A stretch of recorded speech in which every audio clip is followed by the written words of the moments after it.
Qabarçay, mən kano növü ilə məşğul oluram. Bu gün 500 metrlik məsafədə qızıl medal qazandım. İnşallah qarşıdakı yarışlar Barnaul var, ora hazırlaşırıq. Təlim məşq toplanışları gedir.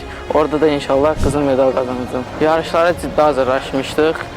Ciddi təlim məşq toplanışları gedirdi. İnşallah qarşıdakı yarışlarda da belə ciddi şəkildə hazırlaşıb bayrağımızı dalgalandıracağıq. Akademik avar çəkmə qayığında 500 metrdə bir nəfərlik üzrə birinci yer tutmuşam. Rəqiblərimiz güclü olmayaraq, baxmayaraq mən birinci yer tutdum. İnşallah ki, gələn yarışlarda uğurlu nəticələr göstərərik. Açıq Bakı birinciliyidə 500 metr məsafədə 2 nəfərlik qayığında Naparnik İvan Varabjanski birinci yerə çıxdıq. İnşallah avqustda Barnaulda yarış olacaq.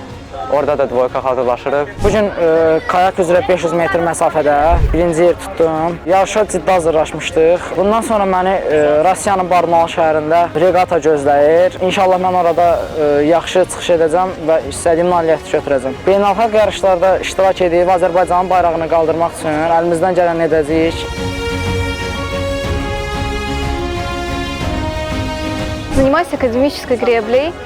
Сегодня прошли соревнования по первенству в Баку. Я взяла первое место. Я получила много позитивных эмоций, и я очень рада этому. У нас на самом деле очень мало девочек, я бы хотела, чтобы их было больше, потому что хочу развивать этот спорт в нашей стране. Я хочу участвовать и в международных соревнованиях, чтобы поднять азербайджанский флаг на первом месте.